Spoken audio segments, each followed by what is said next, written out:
মসজিদ, মন্দির, গির্জা কোথাও ইলেকশন ক্যাম্পেইন করা যাবে না, এটা সবার মাথায় রাখতে হবে। মেইনলি চ্যালেঞ্জ হচ্ছে ছাতির চরের টোটাল 3টা আছে, যেখানে হচ্ছে ইলেকশন সেন্টার, নদীপথ ক্রস করে যেতে হবে।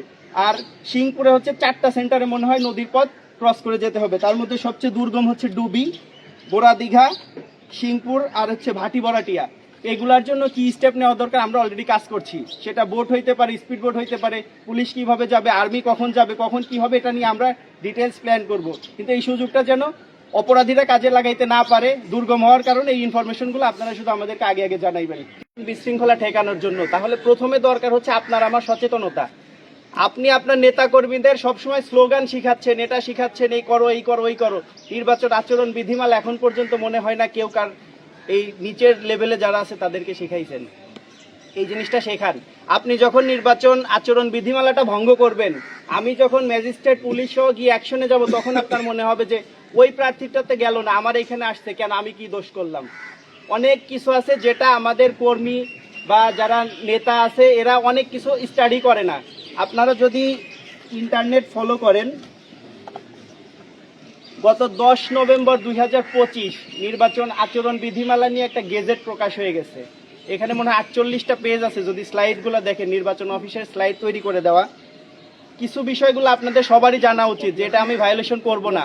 নির্বাচনের জন্য মাইকটা ব্যবহার করতে হবে দুপুর 2টা থেকে রাত 8টা পর্যন্ত, এটা সুন্দরভাবে লিখে দেওয়া। এখন আপনি যদি দুপুর 2টার আগে মাইক শুরু করেন, রাত 12টা পর্যন্ত চালান, তখন তো আমি অ্যাকশনে যেতে বাধ্য হব।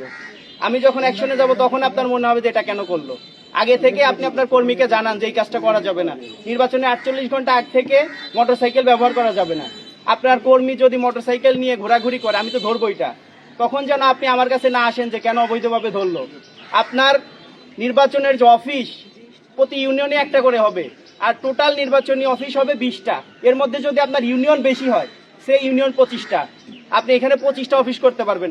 তা না করে আপনি যদি প্রতি ওয়ার্ডে ওয়ার্ডে একটা করে থাকার কথা, আপনি এক ওয়ার্ডে 3টা করে নির্বাচন অফিস করলেন, পরে আমি গিয়ে ধরলাম, তখন আপনি বলবেন যে আমার নির্বাচনী কার্যক্রম পরিচালনা করতে দিচ্ছে না।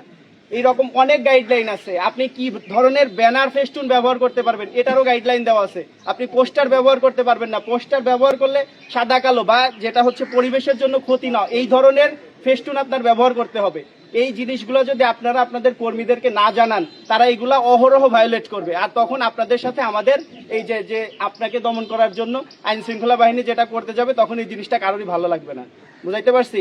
এই গেজেট যেটা আছে এটা স্পেসিফিক করে দেওয়া আছে, আপনি যদি মেনে চলেন, এইখানকার কারো ইলেকশন সেন্টারের পোলিং সেন্টারে যাইতে হবে না, ইলেকশন হয়ে যাবে সুন্দর মতো, কাউকেই যেতে হবে না।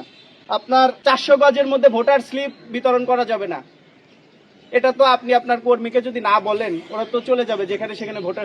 ভোটার স্লিপের মাপ আছে, আপনি voter slip 12/8 centimetre, 12 centimetre into হচ্ছে 8 সেন্টিমিটার, এর বড় ভোটার স্লিপ বানাইতে পারবেন না।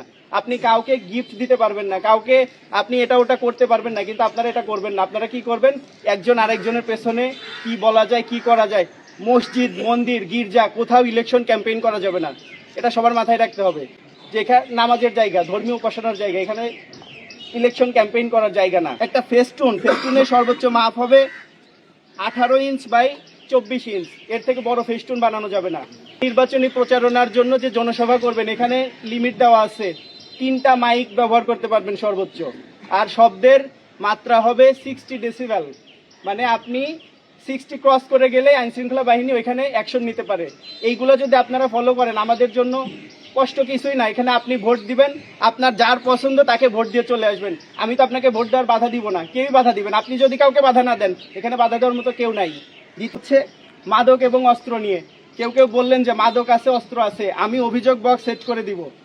এই নিকলি উপজেলাতে আমি 4-5টা জায়গাতে অভিযোগ বক্স দেওয়া থাকবে। আপনি চাইলে আপনার নাম না দিয়ে ওইখানে ড্রপ করেন যে অমুকের কাছে অবৈধ অস্ত্র আছে, অমুকে মাদকের ব্যবসা করে। আপনি দেওয়ার পরে আমরা ওইটা এনে আবার ভেটিং করে দেখবো যে আসলে আপনার ইনফরমেশনটা সত্য কিনা। যদি সত্য হয় আমি অ্যাকশনে যাব। কিন্তু এটাকে মিসইউজ করেন না।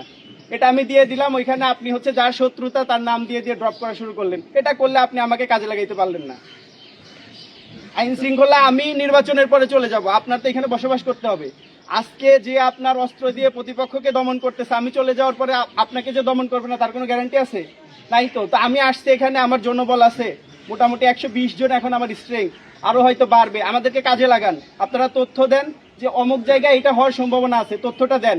আমি এখানে ক্যাম্পের সামনে একটা বোর্ড লাগিয়ে দিয়েছি, ওখানে কন্ট্রোল সেল এবং ইন সেলের নাম্বার আছে, আপনি কন্ট্রোল সেলে যোগাযোগ করেন, ক্যাম্প কমান্ডারকে ফোন দেন যে এই প্রবলেম হইতে পারে, ঘটনা ঘটার আগে আমাদেরকে জানান। আপনারা রুট লেভেলে থাকেন, সবসময় আপনাদের কাছে ইনফরমেশন আছে যে কার কাছে কি আছে, কে অস্ত্রের ব্যবসা করে, কে মাদকের ব্যবসা করে। আমি মাদক কারবারিকে ধরে এনে পুলিশের কাছে দিলাম, আপনি যদি এসে থানা ঘেরাও করেন, তারপরে তো আমার ওকে ধরে লাভ নাই। এই সহমর্মিতা আপনাদের মধ্যে থাকতে হবে যে যেটা যে অন্যায় করছে সে আমার দলের কর্মী হোক, ওকে পুলিশ বা আইন শৃঙ্খলা বাহিনী যে স্টেপ নিচ্ছে এটাকে আমরা সম্মান জানাই। বুঝাইতে পারছি? এতটুকু শুধু ফলো করেন আমাদের অনুরোধ। মেইনলি চ্যালেঞ্জ হচ্ছে ছাতিরচর। ছাতিরচরের টোটাল 3টা আছে, যেখানে হচ্ছে ইলেকশন সেন্টার, নদী পথ ক্রস করে যেতে হবে। আর সিংপুরে হচ্ছে 4টা সেন্টারে মনে হয় নদীর পথ ক্রস করে যেতে হবে। তার মধ্যে সবচেয়ে দুর্গম হচ্ছে ডুবি, বোরা দীঘা, সিংপুর আর হচ্ছে ভাটি বরাটিয়া। এগুলার জন্য কি স্টেপ নেওয়া দরকার আমরা অলরেডি কাজ করছি। সেটা বোট হইতে পারে, স্পিড বোট হইতে পারে, পুলিশ কিভাবে যাবে, আর্মি কখন যাবে, কখন কি হবে, এটা নিয়ে আমরা ডিটেলস প্ল্যান করব। কিন্তু এই সুযোগটা যেন অপরাধীরা কাজে লাগাইতে না পারে, দুর্গম হওয়ার কারণে এই ইনফরমেশনগুলো আপনারা শুধু আমাদেরকে আগে আগে জানাইবেন।